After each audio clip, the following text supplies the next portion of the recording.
We are during the period of the Omer. The period of the Omer is really a tumultuous time of the Jewish calendar. And I'll explain myself. It really started at something very positive. The Omer is the korban that they used to bring the day after Pesach, in crescendo going up all the way to Shavuot. So it's a period that unites the holiday of Pesach with the holiday of Shavuot, coming out of Egypt, with receiving the Torah, which is the main purpose of coming out of Egypt and becoming a nation. So it is a happy time. It is a connector. It's someone going up the stairs, somebody growing in their spirituality. And all of a sudden, during the rabbinic time, there was a tragedy that we will discuss. And that tragedy changed completely the happiness of the time of the Omer to something negative. Some people even use the time of the Sphira, what they call the time of the Sphira, the time of the counting, as something negative.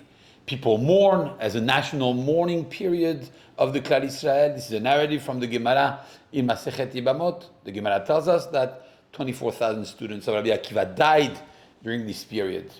Now, how do you change almost like a biblical commandment of being happy to a rabbinic period of mourning? And why do we still observe it? There was an incident, 2,000 years ago, approximately, and we're very sorry and we're very sad about it. And there was a big risk that since the students of Rabbi Akiva died, maybe there was no Torah left for us today. But thank God, 2,000 years later, here we are. Why are we still mourning that? Why is it a relevant mourning for us now? So there's something very interesting, I think, that we need to discuss. There is actually one of the Mefarshim, Rav Shirira Gaon, who wrote letters, and in those letters he says something interesting. He goes a little bit different than what the Gemara says. The Gemara says that they died through a mysterious disease called diphtheria. But Rav Shirira Gaon says it was actually through the war, a religious war, a time of Shmad, that they died. Now we know that the time of Rabbi Akiva and religious war, there was only one. And it is called the revolt of Bar Kokhba. So let me explain to you what the revolt of Bar Kokhba was. 62 years after the destruction of the second temple, the Jews who remained in Israel decided to make a revolt against the Roman Empire. And they got together with Bar Kokhba, and it was a failure. They tried, but it didn't work. It ended with the famous battle in Beitar that many Jews died, and that was the end of the revolt of Bar Kokhba. According to Rav Shirira Gaon, the students of Rabbi Akiva were actually either warriors or they were participating in this revolt of Bar Kokhba and died as a result of the revolt. Now, why is that important? The Rambam and other sources tell us that it was a calamity. It was a mourning on the Klal Israel as severe or more severe than the destruction of the temple. Why was that? I think we could put everything together and think in the following way. It happened 62 years after the Churban Beit Sheni, after the destruction of the second temple, which means that perhaps in the mind of the Jews, the reason they made this revolt is because they were trying to mimic what was happening between the first temple and the second temple.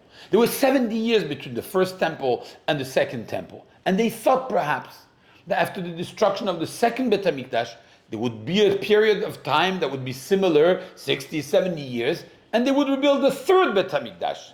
So they made a revolt in order to start the rebuilding of the third Bet HaMikdash campaign. But it didn't work. Their hope was to do the history of from the first to the second Bet HaMikdash, from the second Bet HaMikdash to the third Bet HaMikdash. And they thought they were going to be successful. And they were going to rebuild the third Bet HaMikdash, the same way they rebuilt the second Bet HaMikdash. But the revolt was not successful. As a result of the calamity, of the failure of this revolt, there were 50 forts that were destroyed. There were 985 settlements that were destroyed. And 580,000 Jews died. And on top of that, there was no rebuilding of a third Bet HaMikdash. That's the severity and the seriousness of the Bar Kokhba revolt. Because after that, there was really no more hope for rebuilding a Jewish presence in Israel and the third Beit HaMikdash. And it was really a facing the reality moment that Jews were going to go out of Israel and they were destroyed as a nation, and probably was the end of the Jewish people. We know the rest of the story, and we're still around, thank God, Baruch Hashem. But the seriousness of the moment is really what we mourn.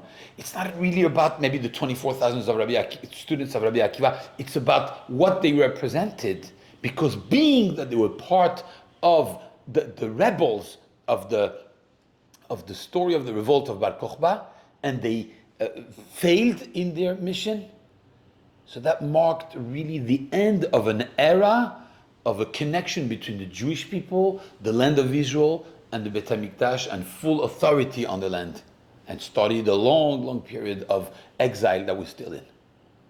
So that's why we're still observing this Avelut, I believe. Not just the death, it's because of what it brought with it. Because we're still in this Galut, although this month and this period of the Omer is so interesting. It's an emotional and historical roller coaster. Because also during the month of Iyar that we are in, we have Yom HaShoah and we have Yom HaZikaron, which are difficult days, but at the same time we have Yom HaAtzmaut, and we know that during the Sfirah is when the state of Israel voted in by the UN.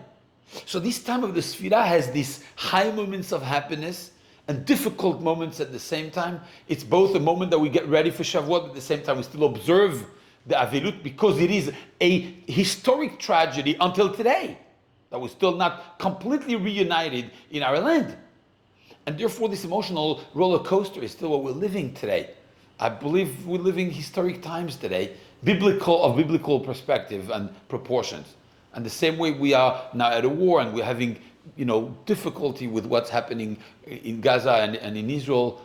Be'ezrat Hashem, we pray that we go from that emotional roller coaster from the positive to the negative. Now we're going to go from the negative to the positive.